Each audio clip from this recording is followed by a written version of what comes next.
Hello everyone, welcome back to Excel in education.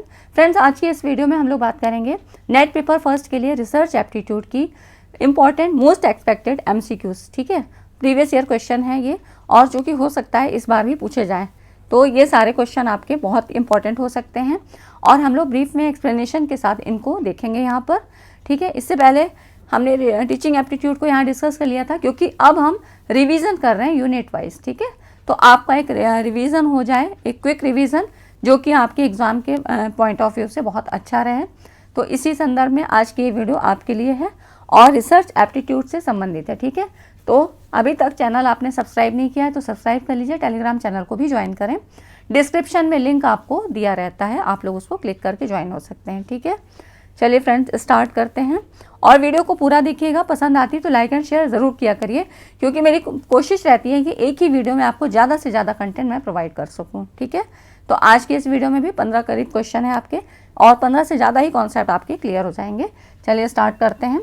तो यहाँ पर देखिए, ये क्वेश्चन है, शोध करने के एक उपागम जिसमें कोई अनुसंधान करता वास्तविक तरीके से व्यवहार अध्ययन के क्रम में किसी रुचि अनुरूप एक एनवायरनमेंट निर्मित करता है। ये किससे संबंधित है? मतलब रिसर्च का एक ऐसा अप्रोच जिसमें कि रिसर्चर यहाँ पर रियल, मतलब एकदम रियलिस्टिक वे में यहाँ पर व्यवहार का अध्ययन करने के क्रम में अपने इंटरेस्ट के अनुरूप एक एनवायरनमेंट डेवलप करता है। तो ये किससे संबंधित है? अगर इस तरह का प्रोसेस वो कर रहा है तो ये किससे संबंधित होता है? तो ये होता है आपका सिमुलेशन, अनुरूपण। ठीक है, अब ये क्या होता है इसके बारे में थोड़ा सा चीज़ों को जान लेते हैं, जिससे कि कहीं से भी क्वेश्चन आए आपका गलत ना हो। सिमुलेशन क्या है? पावरफुल टूल है जिसका उपयोग रिसर्च के विभिन्न क्षेत्रों में जटिल प्रणालियों या घटनाओं का यहाँ पर कॉम्प्लेक्स सिस्टम का यहाँ पर विश्लेषण करने के लिए किया जाता है। इसमें समय के साथ अपने व्यवहार की नकल करने के लिए, देखिए व्यवहार की नकल, अनुरूपण मतलब क्या होता है? अनुरूपित व्यवहार। ठीक है, उसी के अनुरूप व्यवहार करना, वास्तविक दुनिया प्रणाली का एक सरलीकृत प्रतिनिधित्व बनाना, मतलब जो रियल जो है यहाँ पर वर्ल्ड है उसके ही अकॉर्डिंग यहाँ पर एक छोटा और सरल जो है यहाँ पर मिनिएचर बनाना। और इस तरह से यहाँ पर सिमुलेशन का उपयोग हम physical system, social system, biological process और इकोनॉमिक इंटरेक्शन, इन सब चीज़ डोमेन्स में किया जा सकता है। तो ये हो गया आपका सिमुलेशन के बारे में थोड़ा सा जानकारी। इसके जो है उद्देश्य क्या क्या हो सकते हैं? तो यहाँ पर देखिए, exploration and hypothesis testing. Simulation शोधकर्ताओं को महंगे या समय लेने वाले वास्तविक दुनिया के प्रयोगों की आवश्यकता के बिना, मतलब यहाँ पर कोई भी ऐसे हमको रियल वर्ल्ड की ज़रूरत नहीं है। सिमुलेशन के प्रोसेस से एक ईजी वे में यहाँ पर हम एक्सप्लोर और हाइपोथेसिस टेस्टिंग कर सकते हैं। ठीक है, यहाँ पर इसकी हमको परमिशन मिलती है। अलग अलग मापदंडों इनपुट से रिसर्चर ये देख सकता है कि सिमुलेटेड सिस्टम कैसे रिसर्च, मतलब कैसे रिएक्ट करता है और व्यवहार के बारे में कैसे प्रेडिक्शन मिलता है। ठीक है, तो टेस्टिंग मतलब हाइपोथेसिस टेस्टिंग, पता ही है आपको, टेंटेटिव यहाँ पर स्टेटमेंट है ना। तो इस तरह से प्रेडिक्शन की बात करता है। अब यहाँ पर देखिए, प्रेडिक्शन एंड फोरकास्टिंग। सिमुलेशन का प्रयोग वर्तमान स्थिति और आपका यहाँ पर ज्ञात गतिकी के आधार पर प्रणाली के भविष्य के बारे में भविष्यवाणी करने के लिए किया जा सकता है। जैसे कि मौसम विभाग अपने पूर्वानुमान के आधार पर ही बताता है कि आज वर्षा होगी या नहीं होगी। ठीक है, तो ये सिमुलेशन का ही प्रोसेस है। नेक्स्ट है आपका अंडरस्टैंडिंग कॉम्प्लेक्स सिस्टम। सिमुलेशन जटिल प्रणालियों का अध्ययन करने का एक तरीका प्रदान करते हैं जिन्हें सीधे ऑब्जर्वेशन या हेरफेर करना मुश्किल होता है। ठीक है, तो एक सिंपल मॉडल का यहाँ पर प्रयोग करके रिसर्चर अंतर्निहित तंत्र और सिस्टम के उभरते व्यवहार में यहाँ पर अंतर्दृष्टि प्राप्त कर सकते हैं, मतलब चीज़ों को ऑब्जर्व कर सकते हैं कि किस तरह से चीज़ें हो सकती हैं, जो कि हम वास्तविक दुनिया में उसको रियल लाइफ में नहीं कर सकते हैं, वो सिमुलेशन के प्रोसेस से कर सकते हैं। ठीक है, अब यहाँ पर optimisation and decision making. Simulation प्रक्रियाओं को अनुकूलित करने और निर्णय लेने में सहायता करने में मदद करते हैं। ठीक है, तो यहाँ पर डिसीजन मेकिंग में भी ये हमको हेल्प करते हैं। नेक्स्ट है आपका ट्रेनिंग एंड एजुकेशन। अब देखिए, मैंने आपको बताया पहले ही कि सिमुलेशन का प्रयोग हम टीचिंग एंड ट्रेनिंग के दौरान भी करते हैं ना। जब क्लासरूम टीचिंग होती है तो यहाँ पर यही होता है, सिमुलेशन, सोशली सिमुलेटेड इस जो है ये प्रोसेस होता है। ठीक है, तो प्रशिक्षण और शिक्षा के उद्देश्यों के लिए सिमुलेशन क्या है? ये भी यहाँ पर एक टूल्स का काम करता है। शिक्षार्थियों को कौशल का अभ्यास करने या जटिल अवधारणाओं का पता लगाने के लिए सुरक्षित और नियंत्रित वातावरण प्रदान करते हैं। ठीक है, अब देखिए, जैसे कि एग्जाम्पल दिया है, पायलट है, अब उसको ट्रेन करना है, तो पायलट तो क्या यहाँ पर करेंगे? फ्लाइट जो है सिमुलेटर का व्यापक रूप से उपयोग किया जाता है। ठीक है, तो इससे उन्हें नकली वातावरण में अनुभव प्राप्त करने और आपातकालीन प्रक्रियाओं का अभ्यास करने की यहाँ पर परमिशन मिलती है ना। बिना प्रैक्टिस के तो वो नहीं ऐसे लेके उड़ सकते हैं ना, तो इसलिए सिमुलेशन का प्रोसेस यहाँ पर भी लगता है। ठीक है, तो ये हो गया आपका सिमुलेशन का प्रोसेस। आप देखिए यहाँ पर 2 स्टेटमेंट दिए हैं, ठीक है, नॉन पैरामेट्रिक एंड पैरामेट्रिक के जो है टर्म्स के रूप में। तो आप देखिए ये क्या होता है, पहले तो आप ये समझिए कि नॉन पैरामेट्रिक एंड पैरामेट्रिक क्या होते हैं, तब आप इस क्वेश्चन को सॉल्व कर लेंगे। स्टेटमेंट पहला कह रहा है non parametric test are often more efficient compare to test of significance और पैरामेट्रिक टेस्ट। मतलब नॉन पैरामेट्रिक टेस्ट सार्थकता के परीक्षण अथवा पैरामेट्रिक की तुलना में अधिक प्रभावोत्पादक होते हैं, दक्ष होते हैं, एफिशिएंट होते हैं। दूसरा स्टेटमेंट कह रहा है नॉन पैरामेट्रिक टेस्ट यहाँ पर या मतलब एप्लीकेबल होते हैं किस पे, ऑर्डिनल और नॉमिनल स्केल डाटा पे। तो यहाँ पर देखिए ये पहले तो ये समझिए पैरामेट्रिक एंड नॉन पैरामेट्रिक क्या होते हैं, और एक क्वेश्चन आपका आएगा जरूर इससे। तो देखिए पैरामेट्रिक क्या होते हैं, पैरामेट्रिक स्टैटिस्टिक्स के लिए कुछ शर्तें होती हैं, मतलब कि पॉपुलेशन जिससे कि सैंपल हम सेलेक्ट कर रहे हैं उसके बारे में कुछ शर्तें होती हैं कि यहाँ पर देखिए पहली तो शर्त होती है ऑब्जर्वेशन स्वतंत्र और निष्पक्ष हो, मतलब वहाँ पे बायस नहीं होना चाहिए, रिसर्चर को किसी भी तरह से पक्षपात नहीं करना चाहिए। ठीक है, दूसरा होता है कंडीशन सैंपल का चयन नॉर्मली डिस्ट्रीब्यूटेड पॉपुलेशन से लिया गया हो, ये सब पैरामेट्रिक की बात हम कर रहे हैं। तीसरा होता है जो भी वेरिएबल स्टडी के लिए लिया जाए उसकी माप इंटरवल स्केल पर संभव हो, जिससे कि वहाँ पर कुछ मैथमेटिकल ऑपरेशन जैसे कि प्लस माइनस मल्टीप्लिकेशन मीन ये सारी चीज़ें निकाली जा सकें। ठीक है, तो ये पैरामेट्रिक की कुछ कंडीशंस होती हैं। अब नॉन पैरामेट्रिक की बात करें तो देखिए यहाँ पर पहली कंडीशन होती है सैंपल ऐसे पॉपुलेशन से लिया जाता है जहाँ कोई खास शर्त नहीं होती है, इसलिए इसे डिस्ट्रीब्यूशन फ्री स्टैटिस्टिक्स भी कहा जाता है। ठीक है, नॉन पैरामेट्रिक की बात करें, यहाँ पर जो डेटा होता है उसको किस स्केल पर मेजरमेंट किया जाता है, तो ऑर्डिनल और नॉमिनल स्केल पर। यहाँ पर तो बहुत ही आपको पता है कि ये लो लेवल स्केल होती हैं, यहाँ पर कुछ भी ज़्यादा प्रॉब्लम नहीं होती है, कोई भी ऐसा मैथमेटिकल ऑपरेशन नहीं होता है।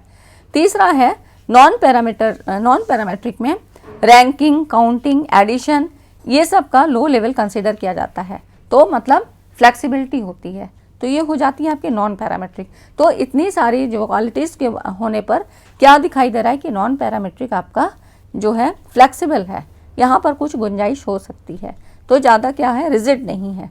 ठीक है, तो इस तरह से यहाँ पर ये दूसरा स्टेटमेंट जो आपका कह रहा है ना कि नॉन पैरामेट्रिक स्केल्स यहाँ पर आंकड़ों पर एप्लीकेबल होते हैं, तो ऑर्डिनल और नॉमिनल है ना, मतलब लो लेवल स्केल पर यहाँ पर कंसीडर किया जाता है। तो ये दूसरा स्टेटमेंट बिल्कुल सही है, लेकिन पहला कह रहा है कि non parametric test are often more efficient compare to test of significance, तो ये चीज़ गलत है। ठीक है, यहाँ पर ये चीज़ सही नहीं है, तो पहला तो गलत है और दूसरा यहाँ पर सही है। ठीक है, तो यहाँ पर देखिए नॉन पैरामेट्रिक टेस्ट जो है जैसे कि टी टेस्ट या एनोवा, ये जैसे पैरामेट्रिक परीक्षण के विकल्प के रूप में काम करते हैं। ठीक है, इन्हें केवल तभी यहाँ एप्लीकेबल किया जा सकता है जब जहाँ पर डेटा कुछ मानदंडों और मान्यताओं को पूरा करता है, मतलब कि नॉन पैरामेट्रिक टेस्ट का प्रयोग पैरामेट्रिक टेस्ट के वैकल्पिक तरीके अल्टरनेटिव सब्स्टिट्यूट के रूप में यहाँ पर किया जाता है। ठीक है, ना कि उनके विकल्प के रूप में। तो इस तरह से ये जो है पैरामेट्रिक जो है सार्थकता के परीक्षण अथवा पैरामेट्रिक परीक्षण की तुलना में अधिक प्रभावोत्पादक नहीं है। ठीक है, तो ये सारी चीज़ें मतलब कि पहला जो है रॉन्ग है और दूसरा आपका सही है। ठीक है, तो ये आपका आंसर हो गया।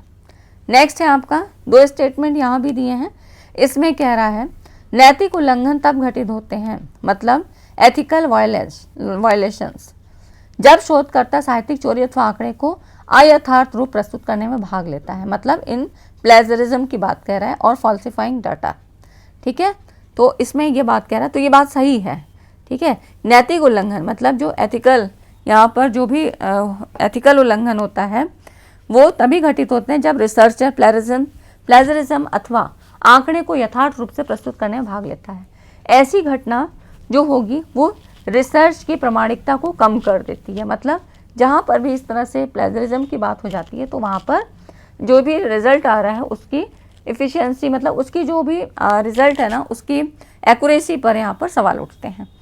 दूसरा कथन यहाँ पर कह रहा है असत्य है, क्योंकि रिसर्चर अपने शोध के बिना मतलब बिना संदर्भित किए प्रस्तुत नहीं कर सकता है। जैसे दूसरा कह रहा है कि कोई शोधकर्ता किसी इसके सुविख्यात और स्थापित तथ्य को बिना साइटेशन मतलब रेफरेंस के जो है प्रदान किए इसे उद्धृत नहीं कर सकता है। Can not site A well known and established fact without providing citation, अन्यथा यह अनैतिक के रूप में अभिहित किया जाएगा। तो यहाँ पर ये दूसरा कथन असत्य है, क्योंकि रिसर्चर अपने शोध को बिना मतलब रेफरल किए प्रस्तुत नहीं कर सकता है। ठीक है, तो इस तरह से पहला सही है आपका और दूसरा यहाँ पर रॉन्ग है। ठीक है, तो ये इस तरह ये आंसर हो जाएगा। नेक्स्ट है आपका यहाँ पर देखिए, उस सैम्पलिंग को क्या कहते हैं जिसमें प्रारंभ में प्रतिचयनित अनुक्रिया करने वाले या उत्तर देने वाले अनुसंधान में सहभागिता के लिए अपने सामाजिक नेटवर्क में से अन्य व्यक्तियों से संपर्क करते हैं और उनकी भर्ती करते हैं। तो अब ये कह रहा है कि देखिए यहाँ पर इनिशियली सिलेक्टेड रिस्पोंडेंट्स और respondents approach and recruit other individuals from their social network to participate in the research. मतलब यहाँ पर ये कह रहा है कि कौन से ऐसे ये जो है आपके प्रारंभ में प्रतिचयनित अनुक्रिया करने वाले या उत्तर देने वाले अनुसंधान में सहभागिता के लिए सोशल नेटवर्क की बात कह रहा है। देखिए यहाँ पर ये इस वर्ड को ध्यान से पढ़ना है कि उनकी भर्ती करते हैं। तो ये हो जाती है, उस सैम्पलिंग का नाम आपको बताना है, तो ये हो जाती है आपकी स्नोबॉल सैम्पलिंग। ठीक है, तो यहाँ पर देखिए सामाजिक नेटवर्क में से अन्य व्यक्तियों से संपर्क करते हैं, मतलब एक चेन के रूप में यहाँ बनती चली जाती है। और ये किस में होता है, ये आपका स्नोबॉल सैम्पलिंग में होता है।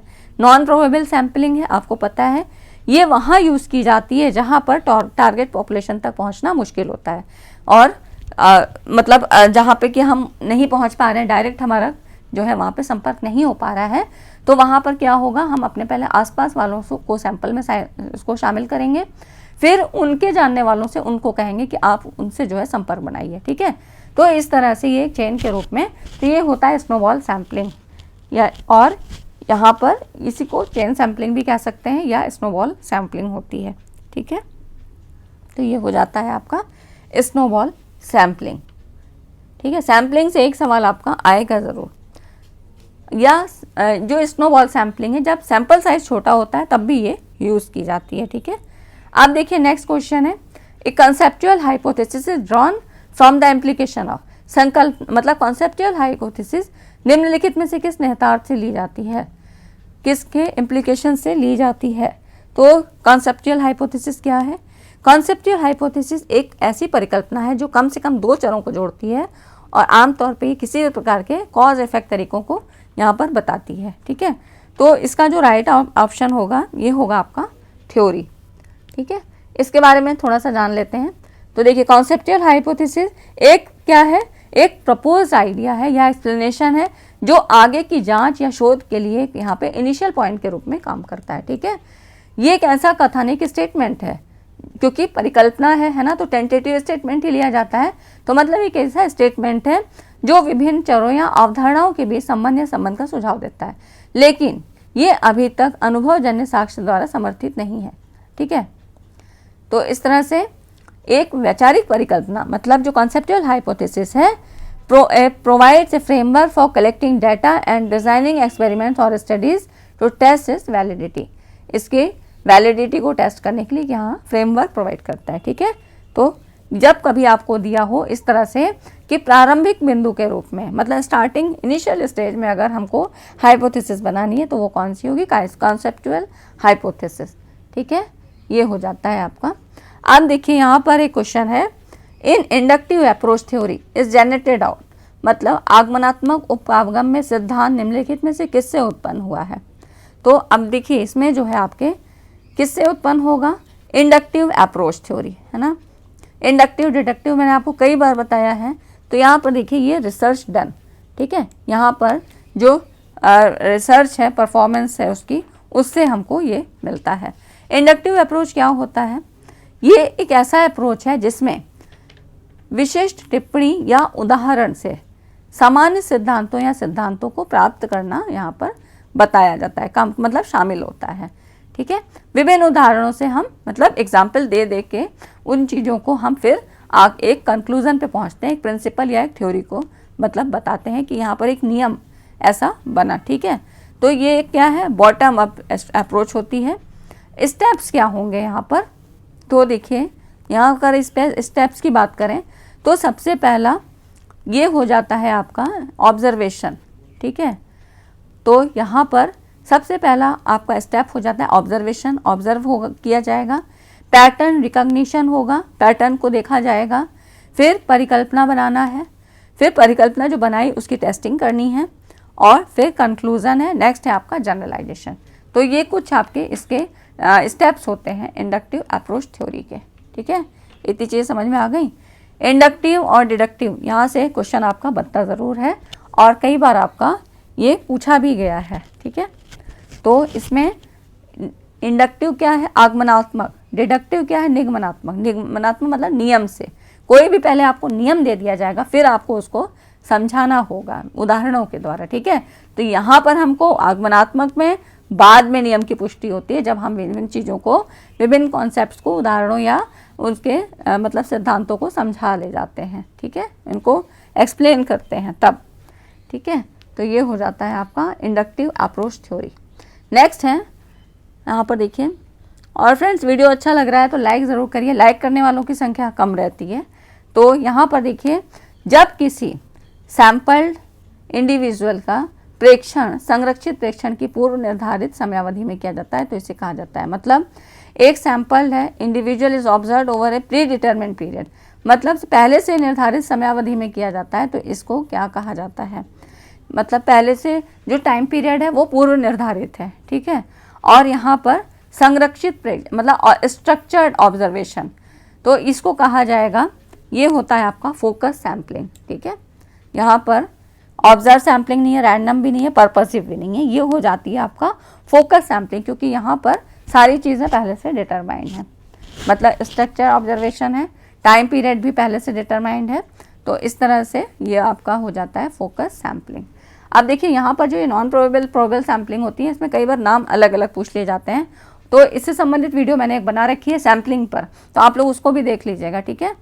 सैम्पलिंग की थ्योरी भी मैंने बताई है और क्वेश्चन भी बताए, तो आप लोग प्लेलिस्ट में देख लीजिए, या आपको मिल जाएगी पूरी जो है, वहाँ पे आपको कॉन्सेप्ट क्लियर हो जाएगा, ठीक है फ्रेंड्स।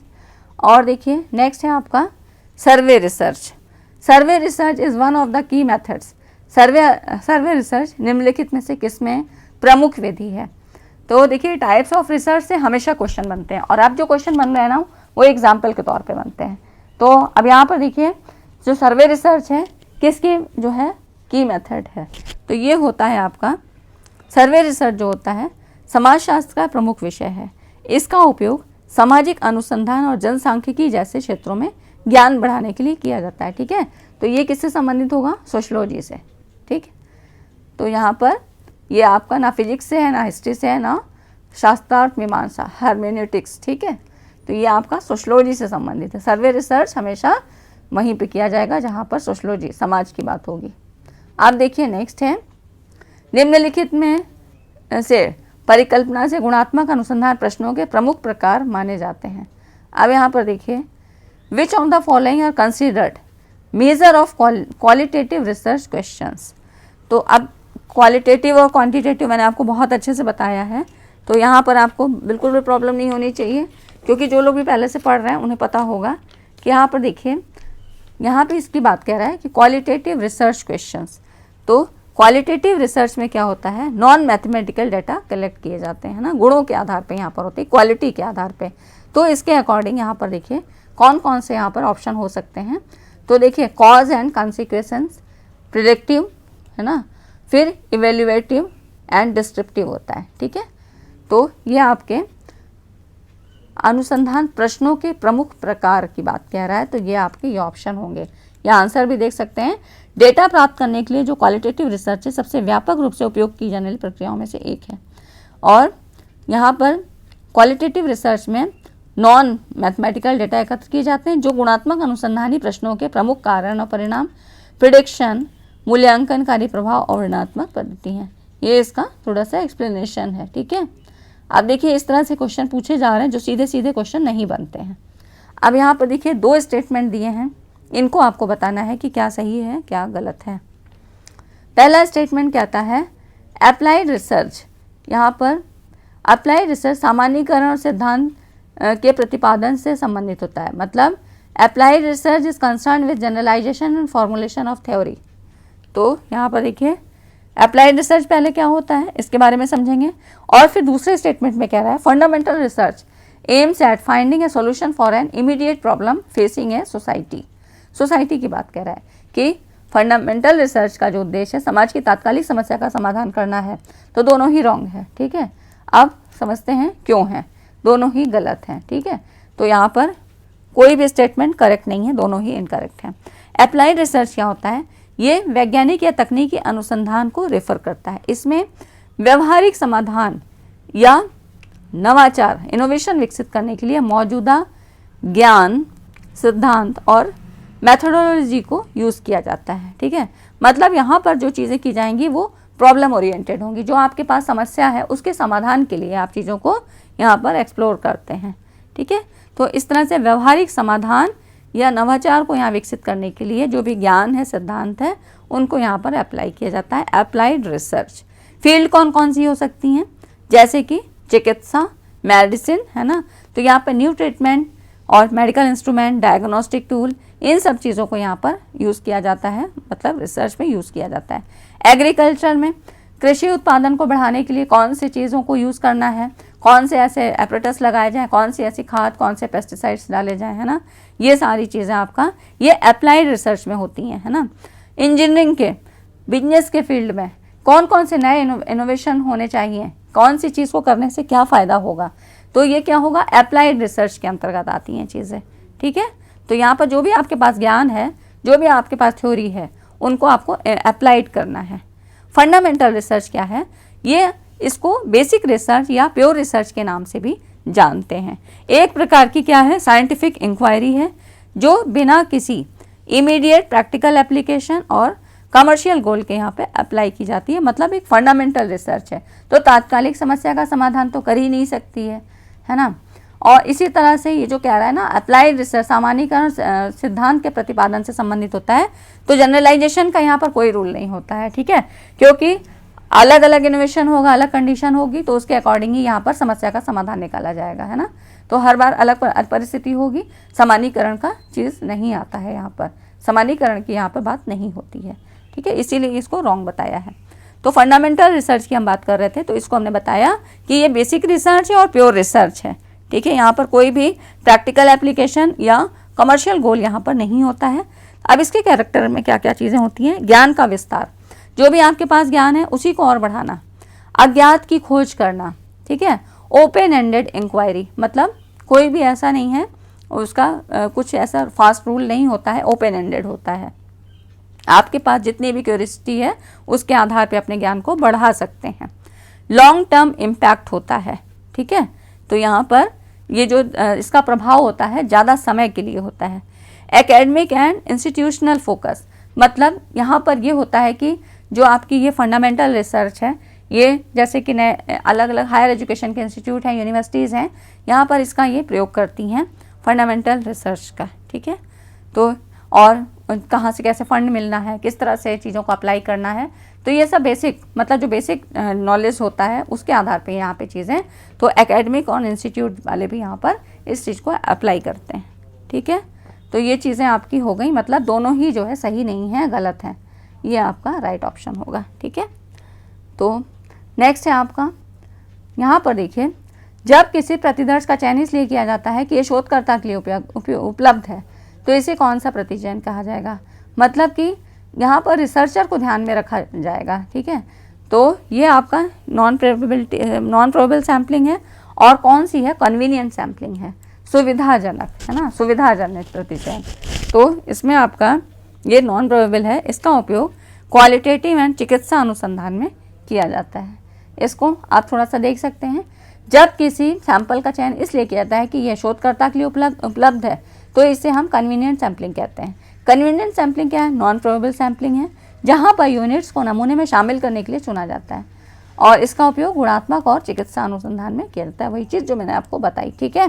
तो ये हो गया आपका कुछ क्वेश्चन जो आपके रिसर्च से संबंधित है, और थोड़ा बहुत रिवाइज भी आपका हो गया कि चीज़ें मतलब आप भूलें ना, उसके टच में रहें, ठीक है। तो इस तरह से कुछ चीज़ें जो आपके लिए इम्पॉर्टेंट हैं वो मैंने यहाँ पर प्रश्नों के माध्यम से लिया है। आई होप वीडियो आपको अच्छा लगा हो। अगर अच्छा लगा है तो लाइक एंड शेयर ज़रूर करिएगा। टेलीग्राम चैनल को भी ज्वाइन कर लें और चैनल को भी सब्सक्राइब कर लें। ठीक है फ्रेंड्स, मिलते हैं अगली वीडियो में। Thanks for watching this video.